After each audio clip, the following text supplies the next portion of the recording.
This is the Impulsive Thinker Podcast, a show for high-achieving ADHD entrepreneurs. Together, we will inform and educate you about how to improve your self-awareness while developing systems, routines, and habits for conquering the entrepreneurial world.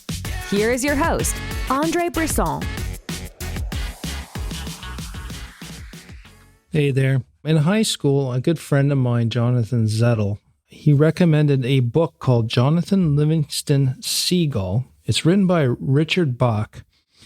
And I'll have the link in the show notes. But I would say it's probably the first philosophical type of book that I have ever read.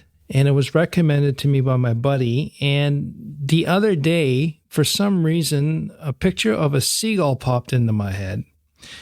And I immediately thought of this book that John recommended to me. And of course, I impulsively searched it up, found it, it's available, and I bought it.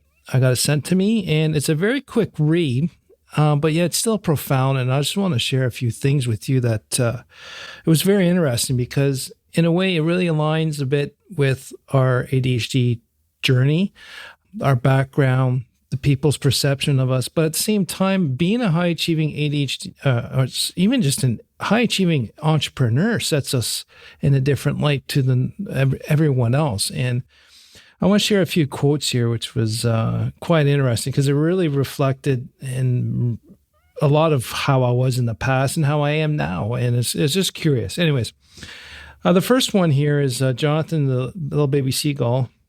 It's his mother asking him, "Why, John, why? Why is it so hard to be like the rest of the flock, John?" I think everyone can relate to that. I was always asked that all the time. Why do you have to be different? And his reply to is, "I just want to know what I can do in the air and what I can't. That's all. I just want to know." So a little bit of context there is the baseline of the story is that seagulls are just meant to fly to the nearest food that they can scavenge, follow all the food or all the boats that throw out the fishes over the side so it's easy to scavenge. And what all Jonathan did was fly, learn how to fly, improve his flying. Rather than just coasting and, doing what everyone's doing, he was learning how to do, very fast dives and how to perfect his flying. And there was more to life than just eating and gawking than there's more to life than just doing that, just following the crowd. And so that's I think, is one of the reasons this book, I think, in high school really hit me. And I don't realize it now that this was actually a good reflection of me. But I do recall, I said, "Why is it so hard to be like the rest of the flock, John?" And I got that question asked all the time. And you know what? I still do now because I'm an entrepreneur. And also, with the ADHD brain, how it's not normal, or like the neurodivergent or the neurotypicals don't quite understand is, why do we always stand outside the crowd? And you know what? As an entrepreneur, we are also outsiders on top of that. The next quote here that really likes me is, it's strange. The gulls who scorn perfection for the sake of travel go nowhere slowly. Those who put aside travel for the sake of perfection go anywhere instantly.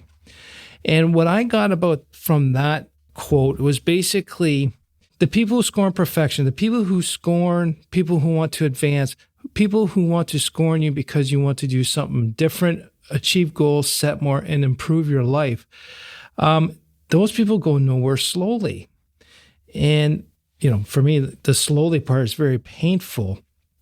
But for all of us that are, for the sake of perfection, we go anywhere instantly. And that's because we are always moving forward and trying new things. And we're okay with failure. And then to go back to the first kind of quote about why can't you just be like the rest of the flock?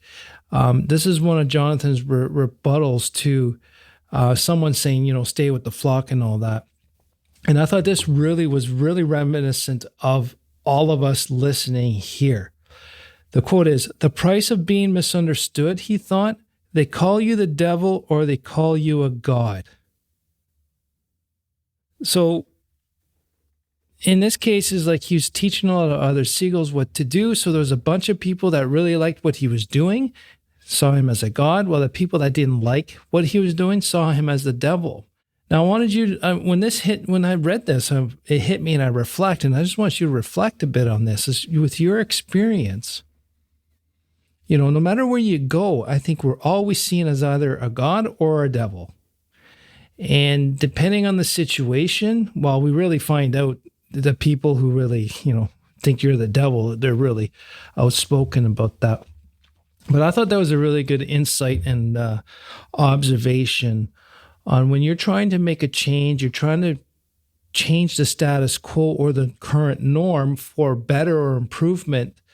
Either you're seen as a devil or a god. And I think that's a constant pressure and a constant feedback we're always going to have as being entrepreneurs. And, how you handle that and deal with it is very important on how you move through. Like, you're going to slog through, there's going to be resistance, but how that affects your mental health and your motivation can greatly affect it if you identify that people are seeing you as a devil because you're trying to make a change, or they see you as a god because you are making a change. And I think being aware, cognizant of those slight, subtle differences, I think can really make or break how you come out of this in the end. And the other thing too is I'm starting to see was some staff or even clients. The one quote I like, when the student is ready, the teacher will appear. And when the student is done, the teacher will disappear. And, I think I bastardized that, but it's pretty close. But along the same lines here, I think this is where kind of like Jonathan, after teaching a bunch of different seagulls how to fly high, fast, and with little effort, he goes, basically, he's leaving his student. And his statement to his student was, which is a Fletcher seagull, is, "You don't need me any longer. You need to keep finding yourself a little more each day. That real, unlimited Fletcher seagull. He's your instructor. You need to understand him and to practice him." And when I read that, the first thing that came to mind is this kind of, I've always done this. I've always tried to understand me, but I never practiced me. And seeing this is actually, I should be instructing myself for further perfection, for further growth. Yes, we need a coach, we need a teacher to bring us to a certain point, but for us to actually complete the journey and to get to that extra step, we have to become our own teachers, our own instructors. And I think a lot of us do understand ourselves, but I wanted to ask you, if you understand yourself, are you actually practicing of what you understand? And that really hit me. And I thought I wanted to share that with you. And this one here, I really love this. It applies to almost everything out there. Basically, it's don't believe what your eyes are telling you. All they show is limitation. Don't believe what your eyes are telling you. All they show is limitation.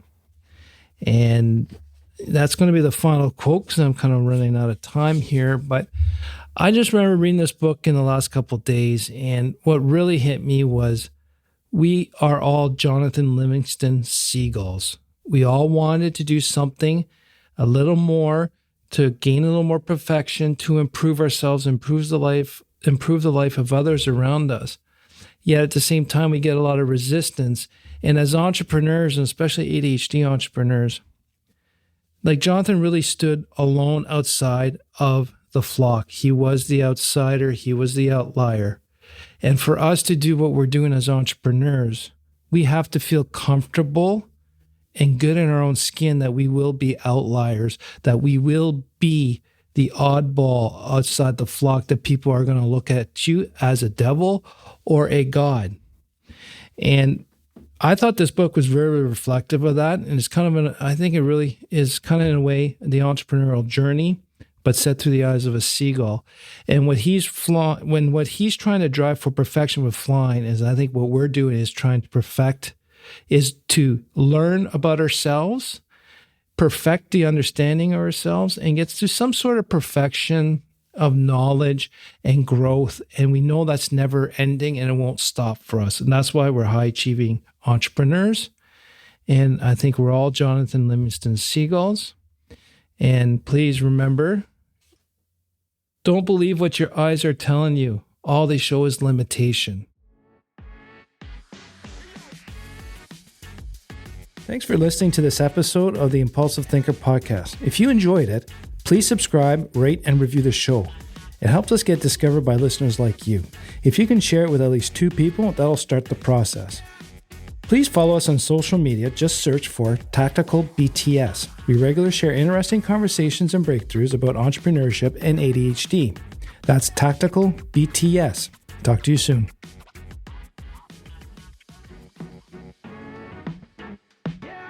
Thank you for listening to the Impulsive Thinker podcast. If you have a question, comment, or suggestion for the show, please visit theimpulsivethinker.com. The Impulsive Thinker podcast is produced by Tactical Breakthroughs and hosted by Andre Brisson. Remember, ADHD is only a part of you, not all of you.